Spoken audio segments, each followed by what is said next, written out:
Okay. You ready, man? My man, I'm ready. All right. Let's do this. Motherfucking separation season. 3, 2, 1. We're live. Live, bro. All right. Episode 40. 40.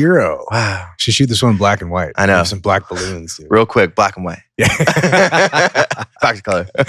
Yeah, it's all downhill from here, you know? Shit. 40, man. You know, it's funny. I just turned 45 the other day. And dude, 40, you remember when your dad turned 40? I remember my dad turned 40 and I was like, man, this motherfucker's old. Right? But now I think, dude, when our parents were 40, it was a different world, man. Like you didn't have all these advancements and TRT and like any of the medical advancements for like longevity and health that you have now. Just like people barely knew how to work out, 20 years ago. Right. It was very different. So yeah, 40 for me, honestly, I don't remember anything super crazy going on. I think it was just kind of chugging along, but yeah, it didn't really faze me that much. But it did give me maybe a little self-confidence to be like, all those people that have grown up be like, well, you'll understand when you get older. Just wait till you get older. Now I'm older and none of this shit. I just realized everything they were using to justify their lack of performance or their fucking whatever is just fucking laziness. Yeah. They're just fucking lazy. Yeah. I mean, some of them are like legit injuries, but for the most part, dude, they're just fucking lazy. And I get it, dude. If I wasn't, doing TRT and all the other stuff, I mean, I would feel not the same. I would feel like I took a week off working out last week to go out to the desert with some friends and just catch up with everything. And I took a whole week off, which I haven't done in, forever. But dude, getting back in there, I'm like, and even just a week off, like a lifetime of working out, I take a week off and I'm like, fuck, dude, it's real easy to just be like, well, one more day. Well, one more week. Well, one more month. Like I could see how people just get into the backslide and just like, fuck it. You know? And they use Asian excuse. Like, oh, I'm 45 now. Oh, I'm 50 now. Whatever. Yeah. That's why I think it's so important. You have to continually like do hard shit and push yourself. It doesn't have to be extremely hard. Like you don't have to go full Goggins and like, run 100 miles. But dude, sometimes just getting up early is fucking hard enough. Or just, jumping in the water when you don't want to, or going to that workout when you don't feel like it is enough hard to keep you on the path. Because dude, once you get off the path, it's fucking hard to get back on, man. Dude, it's keeping that discipline because it is nice to take time. It is. But then you're like, oh, a little bit more. And like a month later, you're like, wait, what the fuck? Yeah, dude.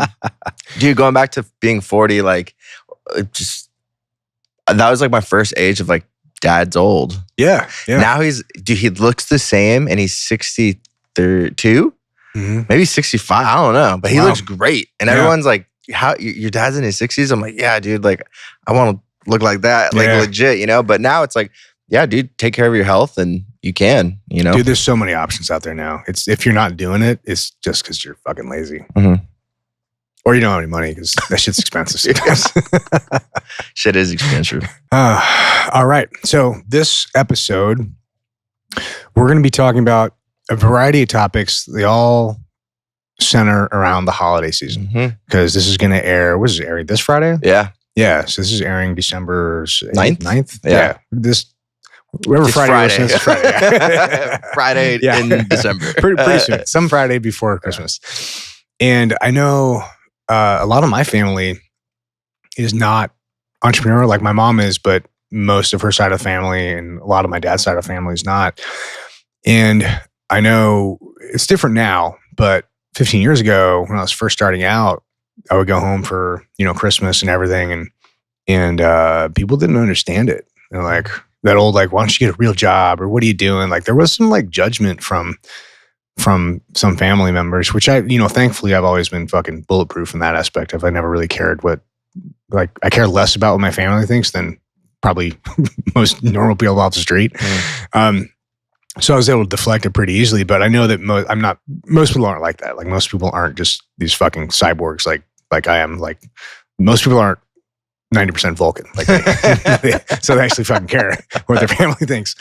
And I've noticed that with a bunch of entrepreneurs where, dude, you go home from the family and it's a nice time to reconnect, but your uncle has a couple drinks and starts talking about like, well, why don't you do this? And why are you wasting your time on this fucking blah, blah, blah escapade? And you're like, they just don't fucking get it, dude. Right. They just don't fucking get it. And I think it can be very lonely. Have you had any experience with that? Like family members or people you're connected with just being like, what the fuck you doing? It's really funny. Not really. It's maybe an ex. Good. Yeah. But that's why I feel like I'm super blessed because like I had one person and that was an ex-girlfriend, like very happy. And that was part of it, But no, like everyone's been really always supportive. Because I think they seen me in high school. Like they knew it was film. Like I didn't go to film school, but I kept doing it. And they're like, oh, he got an internship at Dr. Phil without like going to school. And like he's doing it on his own without us knowing what's happening. So they weren't really surprised. They already knew that like this was the path. And as long as like, you're paying your bills and you still are Kota, get your tattoos, drink, have fun, but like stay on that course of what you're trying to do. My parents were always cool with it. I think it's when you get in a new relationship. Like my friends were always kind of like, oh yeah, there's a kid with a camera. He would always do that. And they're like, oh, it's cool to see him grow. But like very rare. Whereas like my next one was with my girlfriend, my current girlfriend, Katya. And to me, that was nerve wracking because I'm like, oh, like I'm an entrepreneur bug, And if she doesn't like that, that's a problem. Right. But she was super supportive and she's always been that way. So dude, that's huge, man. I think a lot of people struggle with that. That's awesome that you haven't had that experience. I've been, my mom was always very entrepreneurial. So it was nice. And I grew up with my mom mostly. So she was always super supportive of everything that I was doing. But a lot of her other family is like on that side is really like very traditional. That's why I don't talk to them anymore. Like we had our wedding. I invited my mom and my dad and the people that they're with and my little brother, Aiden, who's 17. And I didn't invite any aunts, uncles, cousins, like literally 5 people were at my wedding. Like we had the wedding shoot. Disney had so many people on one side. They actually had to pull like half of her family around my side because it was so lopsided. She had like 45 on one side and like 5 on the other. It was kind of funny. But because I'm curious, like I never talked to you about like your family side. Because I know like that's why I'm curious more of you were a SEAL, right? Leaving that and starting your own business is different, right? I feel like you have a safety of where you are with that type of that job, Yeah, government jobs very, very not safe, but very reliable. Yes, reliable. Probably gonna get paid. But then you go into entrepreneurship. I bet like people around you were like, dude, like what are you doing? Like yeah, you definitely removing the safety net because you were cool with your mom because she had that bug, and then your dad like not the biggest. I just don't know much about your background. No, he's always been fine. Because he was always kind of entrepreneurial in his own way. He had he's a doctor, so he has his own pain management practice. But he runs his own practice. So he's got employees and he's got a commercial lease. So he understands like he's not like a product type entrepreneur, but he's about as much of an entrepreneur as you can be in the medical field of that. I mean, you can go a lot further with my buddy Alex Spinoza is doing some amazing stuff in the medical field as a like big entrepreneur. But as far as like owning your own practice, yeah, it is entrepreneurship. It's just not the same like dynamic as like what you and I are building. But I don't know. I've never been close to any of my family, to be honest. Like and it's weird because none of them are bad people. They're all nice, I just don't really care. Yeah. It's interesting. Like, I feel I understand that. I get it. I'm like cool with my siblings. We love them to death. But it's like when they go on doing their own thing, I don't really check up on them. It's more like when they come back around, I'm like, hey, what's up, dude? Like, I'm not like, but some of my friends' family, they're like always on top of each other, like in group chats and like blah, blah, blah. I'm like, no, like we're all kind of like loners, you know? Well, I have a younger brother. Well, my dad's other son is 17 now. But I do have a younger brother, well, younger than me. He's 41. I have a younger sister who's 37. And I haven't talked to them in, man, I think it's probably been 15 years since I talked to my little brother and like 9 years since I talked to my little sister. Is that a choice? Like for you? Yeah. I'll just probably never talk to them again. And like I said, it's not that they're bad people. I just literally don't care. I don't know if I got some weird switch wired, but like, I'm surprised how much I don't care sometimes. Yeah, that's a little different. in my aspect. Like, so I was like, yeah, me too. But makes yeah, life a lot easier. Yeah, I bet, but I feel like, I don't know, that's interesting. Because I didn't really know that. I also train people. I train my whole family. Like, nobody buys me gifts, and I don't buy anybody gifts. I've just been training them for like literally decades. Like, don't buy me anything, and they buy me something, and I don't respond to the cards. I don't respond to like, I just don't care. You know, like I'm not a gift person. I just don't. I don't know. It's sometimes like disturbing even to me. Like the shit that I don't care about. That's why it's hard for me to relate with some of these problems that a lot of people have, like their home life or their whatever. It's like my mom says this, my dad says this, my dad's like, why the fuck do you care? Right. Like, why do you care? Because I just don't. But that's been a challenge for me. Is like, how do I relate? If I'm gonna build a business in communication with our team and be a leader for our team, I need to be more empathetic. I need to care or learn to understand why people care about the things they care about.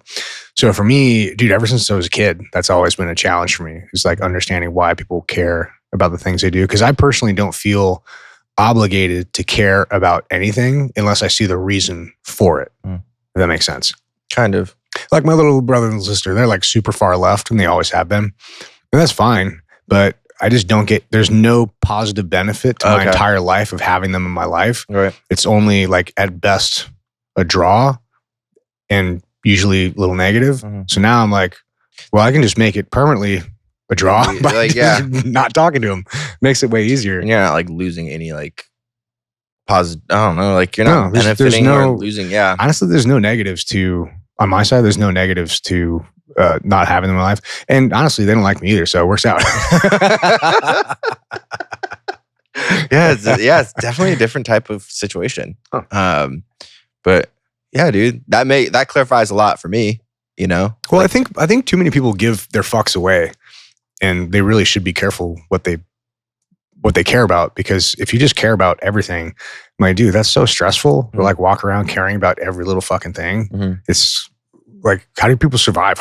How much weight of carrying on their shoulders, Right. Because you do have to care about a lot of significant shit, but I think it makes it a lot easier to care about those things very deeply that you have to care about if you recognize that there are things that you don't necessarily have to care about, even if society or whatever framework you have tells you that you should. I think people should always question why it is that they actually feel like they should care about something.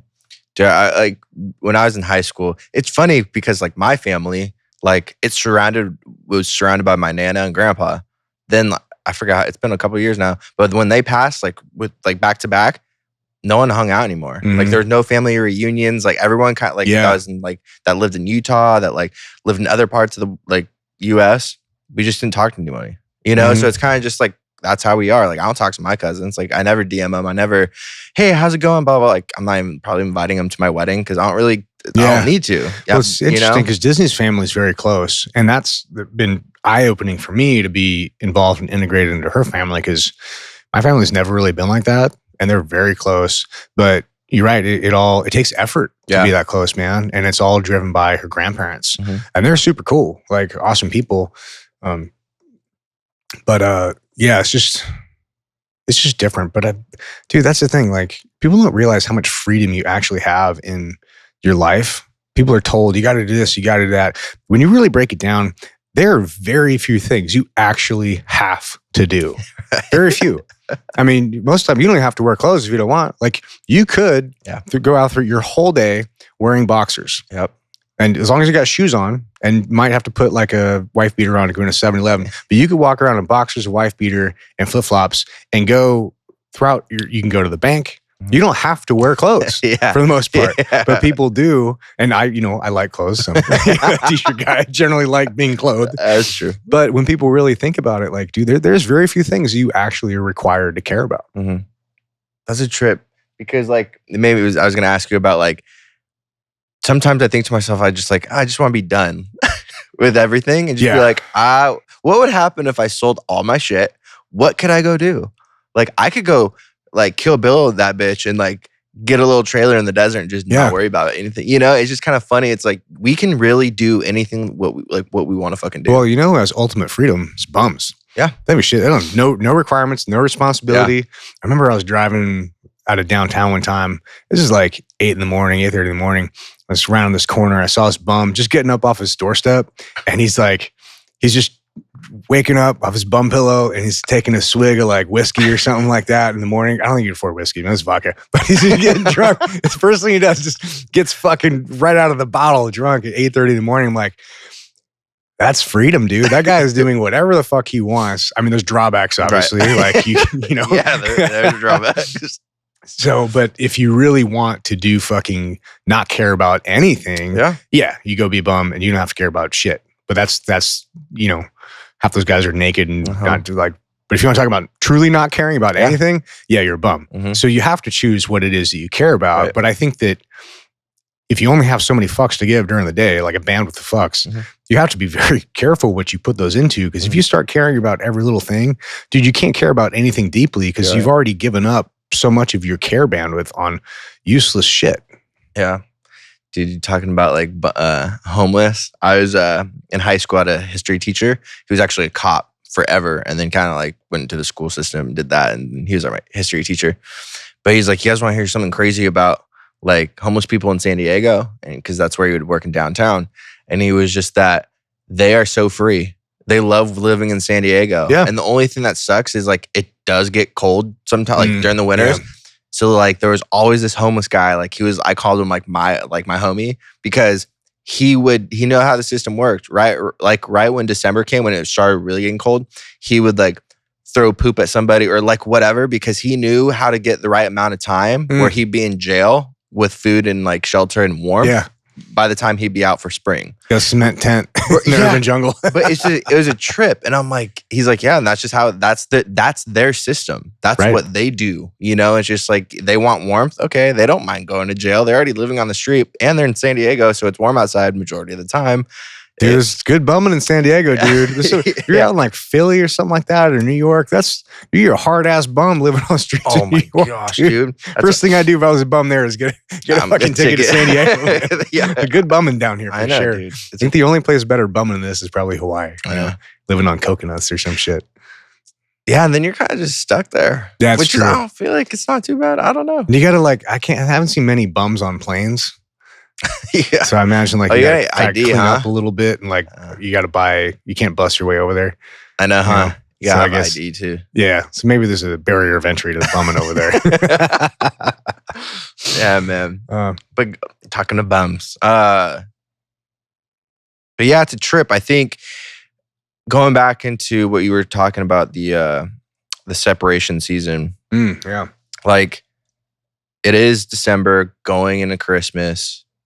And people like my business partner has his family. I have my family. I have like my relatives. And thinking about business, but also not just your business slows down sometimes, but other businesses, other clients slows down. Almost everybody does. You know, so it's like, that's a huge thing too, is if you're running ads right now, like depends on if you're like getting product and stuff, like people would buy it for your thing. But a lot of people, like I know a lot of clients that I had last year cut around December. Yeah, no shit, man. I mean, that's what like Ed Milet talks about a lot, the separation season, because most people let off the gas a little bit. And even like I took a week off working out. I'm like, bro, it is real easy to let off the gas. And you got your family, you're thinking about presents, you're thinking about eggnog and about fireplace and Old St. Nick. And like people are really comfortable there. And when you're comfortable, it's hard to put yourself in a position of uncomfortableness again. That was one of the hardest things about buds was most people don't quit buds when things are hard. They quit them when they're easy and then get hard again. What I mean is like people don't usually drop out from under the boats when you're like in the middle of an evolution. And evolution is what they call like the exercise or like this what you're doing in that moment, right? Like, so around the world, you carry the boats around your head for that. So that's the evolution of that. Log PT is an evolution. But people don't usually quit in the middle of those. People do, but it's not as common. Where people quit is where you do that, you're cold and miserable, and then you go into the chow hall and you get a little warm. You get some food in you. You get sleepy. You realize, oh man, I'm kind of comfortable right now. And then the instructors come in and they don't even yell at you. They just come in and whisper in your ear, hit the surf. And you're like, oh, no. But that's where most people quit. Most people quit at chow time because they get comfortable and they don't want to go back to being uncomfortable. Yeah. A lot of people quit in the mornings too because they go through a whole day and in the morning they're all cozy and comfortable and they don't want to get up and be like, fuck, I got to do a whole day of this. I'm just going to stay comfortable. And it's the same thing as separation season. Like, it's real easy for people to just slide down that slippery slope of comfortableness. I'm just going to, and it's like, okay, I'll let off the gas a little bit because everybody else is. But if you're an aggressive business person, this is the time to step on the gas, because now any of your competition who's letting off the gas, this is where you can make up space. Because if you're generally like, it's like a race. Like if you're racing a comparably performance-oriented vehicle or car, and you're both on the gas full throttle, you're pretty much going to be neck and neck. So the only way to beat somebody is just be more consistent. So when they let off the gas, you just keep going and you stay ahead. And that's why it calls it separation season. It's not that you're working harder. It's just that you maintain the pace that you have all year. And that's what a lot of success in entrepreneurship is just maintaining. It's just consistency. Yeah. It's just perseverance through all this shit. And sometimes the shit that we deal as entrepreneurs is self-inflicted. Mm-hmm. Like this little like, oh, it's good enough, or oh, I'll let off a little bit, or oh, it's okay, I'll do it now. 1 glass of eggnog, 1 pitcher of eggnog, 1 week of eggnog. Your next thing you know, you're sitting on a couch 300 pounds, like, our business is down 40%. Like, fuck it. You know? It's all my eggnog. All my eggnog. Gallons of eggnog. But it's tough, dude. I think you got to maintain a certain level of uncomfortableness, because if you don't, dude, it's so hard to get back. Mm-hmm. So hard to get back into it. You got to get that momentum back. And that's way more difficult than just keeping momentum. Another thing too is when you stop during the season, you're like, because everyone's doing it, right? So you're like, oh, it's kind of nice to chill out. You do that thing. But then you have kids, they're like, let's fucking run it. And they go hard to the wall. Then you're picking back up like, oh, New Year's, like new me. Mm-hmm. You know who everyone else is thinking? That's exactly why that comes around. Yeah. Now everyone all these fitness things. Everybody that is like, oh, I already have this fitness business I did. But guess what? There's going to be thousands and thousands of other fitness people running ads that day. Yep. Like new me. Yeah. It's going to be like, oh. But those people that were working during that time, of December and like just working through it, they still have that leverage, you know? So yeah, you maintain the momentum, man. And also too, it's a very normal human psychology thing to be like, okay, I'm going to let off. Everybody's letting off. And you kind of have that baseline of everybody letting off. That's why beginning of January, that hook, like, hey, fucking slobs, are you not happy? You're not happy with where you are? Like, yeah, kind of. Oh, I want to do better. New year, new me. And that's why it works, man, because it's so common that we all let off the gas at the same time. They're talking to me. I know. That's the best ads, but it's like, oh my God, if you're listening to this, just wait till December 1st. You'll hear every hook. Yeah. New year, new you, or new year, new you, right? I'm like, oh my God. Like, you might hear some from us too. We're launching some new stuff, new year. Nothing's wrong with it, but it's just funny. No, it's going to be good, but like we're definitely going to use that tactic. Oh, that's a fact. Because it works. It does work. It really does. Yeah, you got to fish with the right bait, you know? Dude, I know. You got to work on your resolutions. Mm-hmm. Yeah, but I think the family stuff, dude, like if you're an entrepreneur heading into the holiday season now, and if you have a good relationship with your family and they support you like Kota does, or maybe you don't hang out with the family at all like me and you don't have to worry about it. But in that middle. Yeah, if you're in between and you got family members, or maybe you're like your significant other's family isn't very supportive, just keep in mind that nobody else is going to see the vision that you have in your head. Mm-hmm. It's you. Yeah. So nobody is going to champion your mission, your cause greater than you, and don't expect people to believe in you or anything that you're building because you haven't fucking built it yet. Yeah. Like once you have a track record, like that's probably why your family believes in you and understands it, because you have a track record of doing exactly this for a long time. So now when you do it, they're like, cool. But if you haven't done anything and you're like, I'm going to go do this, it's very reasonable for your family to be like, okay, Johnny, we'll see. Yeah. Good luck. Yeah. we support you, you know. 100%. Yeah. And don't be surprised when people, another thing too is don't be surprised when people shit on your dreams, because oftentimes your success, it's not that they hate on your success, it's that your success makes their accomplishments look smaller by comparison. Mm-hmm. That's why a lot of team guys, when like people want you to be successful, just not more successful than them. That's why, and team guys are the worst at this. And anybody in like the soft community, I think like probably any soft is probably really bad with this because it's a difficult thing to accomplish and do. And a lot of people, that's all they do. And then they're fine with that and they ride the rest of their life. Like I was a Ranger, I was a SEAL, I was, whatever. And they never do anything else. That's totally fine. And when their bros like go start an apparel line or start a business or do something that's going to elevate them further beyond that, they don't really, their peers don't really think they're going to do it. So like, oh yeah. And they'll talk them over beers like, oh yeah, this is great. We'll support you, all this and that. And then when it gains traction and starts to actually grow, they're like, oh, fuck that guy. Oh, that guy sucks. Oh, he's selling out. Like, and it's very disheartening because you're like, the guys like, we're bros. We were talking about this. I've been telling you about this for a year and now it's finally happening. And now you're talking shit about me behind my back. Cause why? And oftentimes they don't even have a reason and they don't even know it. But that's the reason is that your success diminishes their accomplishments. And it's called the crab bucket mentality. Have you heard of that? They crawl out. I don't know. Yeah. So the crab bucket mentality is that like you have a bucket of crabs and any one crab could crawl out and get out. But what happens is once a crab gets to the top, the other crabs start to pull him back down. It's a crab bucket mentality. And it's a lot of the people who do the pulling down, they don't even realize they're doing it. Yeah. Like they feel less and they're watching their bros go out and be accomplished and successful. And they're kind of happy for him, but they're also like kind of fuck that guy. And they don't even know why, but that's the reason. Because it's not that they're not happy for them. It's that they haven't done it themselves and their accomplishment makes them feel bad about themselves.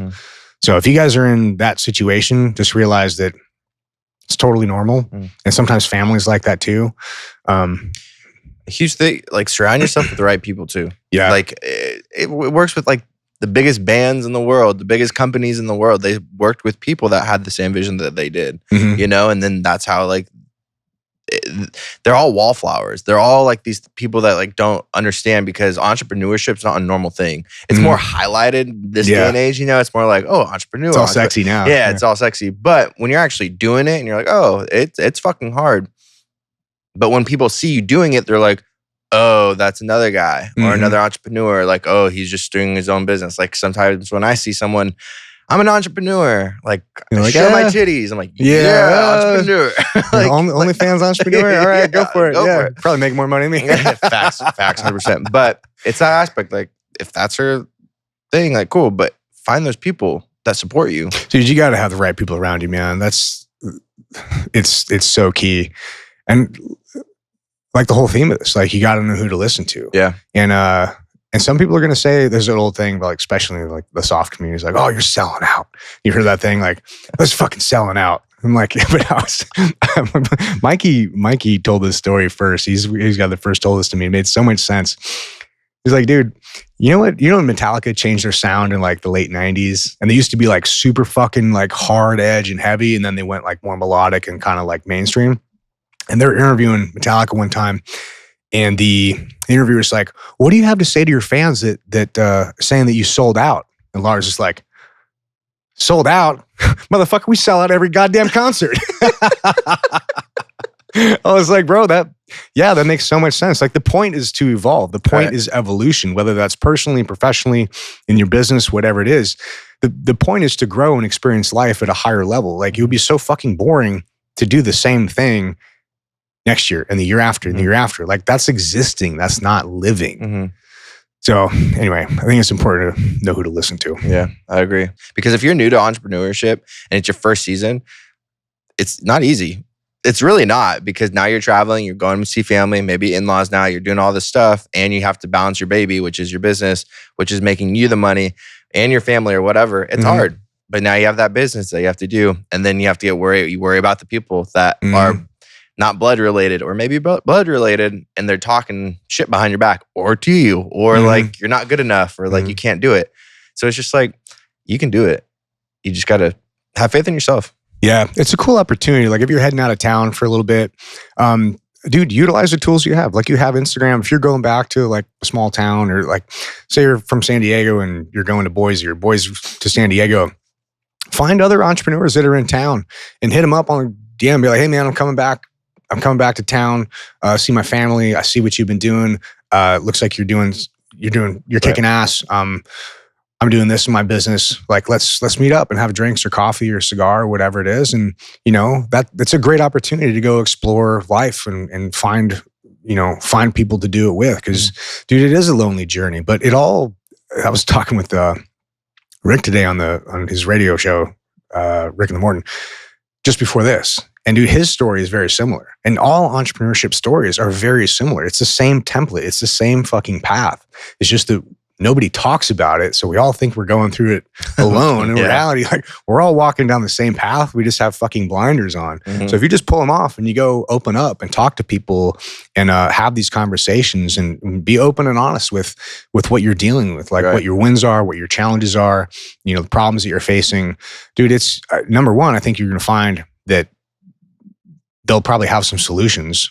And even if they don't have solutions, dude, sometimes it's just good to talk to things and you feel better about like fucking all the shit that you're going through. Because a lot of people don't, if they're not entrepreneurs, they probably don't really understand it. Whether that's, your wife, your husband, your significant other, your family, anything, like, unless you're in it, like, you really don't understand it at the nuanced level that when you're immersed in it every day and you depend on it for your livelihood, that's a whole different level than like, oh yeah, just see it on the gram. Looks like fun. Super sexy entrepreneurship. Yeah. Own boss hashtag. Yeah. Own hours. You choose your own hours. But when we started this podcast, I was like new to like my old business venture. But when I talked to you, you had all the answers. And I was like, you're not even in my business. Like, what the fuck? Because it's all the same. It is. Yeah. And after like talking to you, like 40 podcasts and like outside of podcasts, it's just like it is. It's all the same. Mm-hmm. Read other books about entrepreneurs that tell their story, dude. Yeah, every like Steve Jobs, like God, not Wozniak, but Bezos. Like, it's the same trajectory. It's the same fucking story. But Nike, Shoe Dog, yeah, Phil Knight, it's the same story. Dude, like it's the same shit. Every single one of them almost lost their business multiple times. Right. Every single one. Mm-hmm. But remember, it's just the high life on social media. Yeah. It's the good shit. Yeah. But it's just like, nah, man, take that time. Yeah. And you got to be resilient, man. Like, and people are going to love to kick you when you're down. So if you're down right now, like, stay down, bitch. It's only a failure if you quit. Yeah. That's the reality. Yeah. Because otherwise, like, I found, 9 out of 10 things that I try don't fucking work. Mm-hmm. It's just, I just let them go. Mm-hmm. And the 10th thing, I find it and it works. I'm like, cool, I'll focus on this and then build that out. But yeah, it's just normal, man. This is totally, completely normal. And I think the more exposed you are to entrepreneurship, the more you realize, at least that was my thoughts. The more entrepreneurs I met at higher levels, I was like, oh, fuck, we're all just winging it, dude. We're all just fucking winging it. Even these guys like 9-figure fucking brands. So like, I don't know, we'll figure this out. Like, I don't have the answers, but we're just going to fucking do it and wing it. And like, shit, that's the same thing I say. Same thing I said 10 years ago. Woohoo. Yeah. I'm doing it right. But it does feel good there is a sense of validation where I'm like, oh, fuck. All right, cool. It's not just me. Like, this is just the way it is. Yeah. This is just the way entrepreneurship is at any level. And once you understand that that's how it operates, fuck, it makes it way easier, because then I don't have to care about it. I don't have to worry about, oh fuck, am I fucking it up and I'm overthinking it and I'm worried about what people think. I'm like, no. Anybody who's worried about like me fucking it up or me doing this, I'm like, no. You just don't understand. Like, this is just the way it fucking goes, dude. Yeah, exactly. Dude, we were talking about partnerships, me and you and Dylan. And Dylan is my partner when it comes to Visionary Collective. He's a co-founder. And we actually had that first conversation where I was kind of getting in my head about like, this shit does not feel even, right? And I was like, but I was putting it off and I'm like, I don't know, like talking to him, like it's going to be different. And then I was like, he called me last night and I was like, man, we need to talk. And he's like, okay. So we just talked for like an hour and a half. Yeah. And dude, it's the way you communicate. Yeah, just communication. Talk. And it was he's like, yeah, man, like I get it. I'm on the same boat as you. I just want to make sure you're good. I'm like, I'm great. How are you? And he's like, I'm good. I just want to make sure we're on the same leveling field where we can communicate. Exactly. It's like, I'm not the biggest believer in like, it's business, like don't take it personal, but it's in the aspect of like it's very personal with me and him. No. Business is personal. Like if you own the company and you're the entrepreneur, your business is your fucking life. Yeah. Everything you do in the business is personal. Exactly. It's all connected. So it's just like, but it's having that thing of like, we always will have that same, well, not always, but that motivation of where we want it to go, right? That's where we started it. Alignment, yeah. Exactly. So every time we have that conversation, how we communicate it best to each other, but also it's just like, it's out of love for the baby that we're doing, you know? And it's just like, when I had that conversation, I was like, oh, dude, we should do this like once a week, right? You know? And he's like, fuck yeah, like, blah, blah, blah. And I said, voice your opinions. And he voiced his opinions. And I was like, all right, cool. I clarified them. And same on his side. So it was just like nice to be like having a cool partner relating back to like working with the people that you have the same alignment with. Because all these people could talk shit on me and Dylan. Fuck them. Yeah, they will. Fuck them. Yeah, you know? So it's like NPC chatter, dude. Exactly.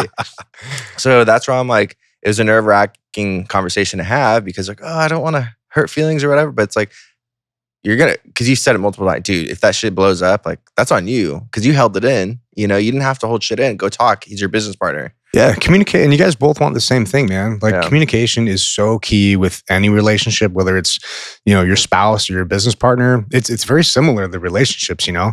I mean, hopefully you're only fucking one of them, but otherwise you're going to have a lot of problems.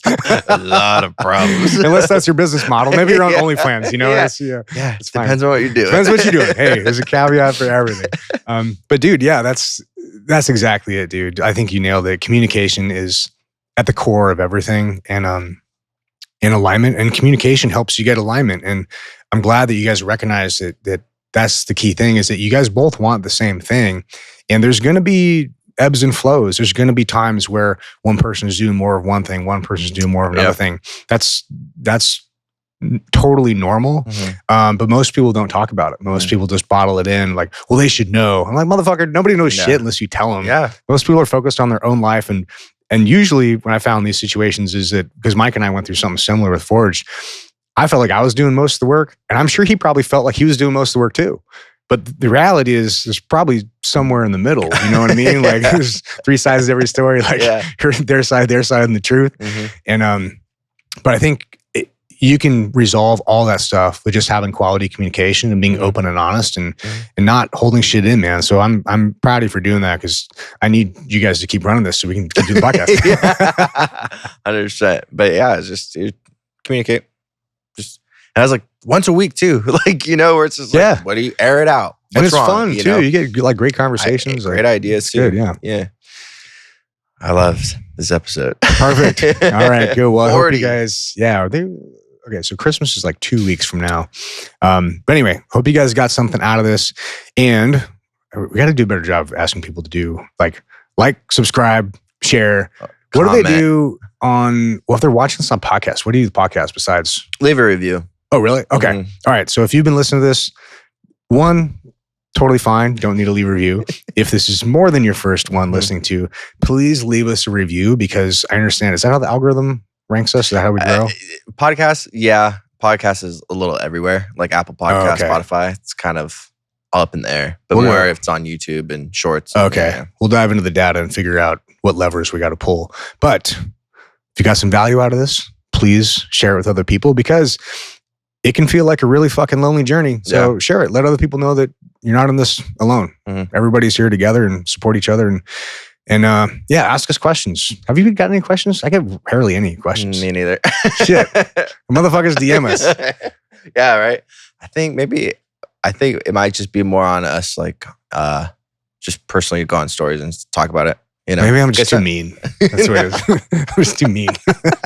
See, man, this is why we communicate. Just communicate. Communicate with us. Tell us what you need. But yeah, DM us, send us a video, send us just a question about your business that you might need help with, and we can talk about it on the podcast and give you a shout out. You guys are investing your time in us by listening to us, so we want to return that investment by being able to answer you guys' questions and make it more relevant to you. 100%. Is that the doorbell? I guess. Fuck. All right. Somebody's here. All right. Gotta go. All right. Shake and bake. Shake and bake.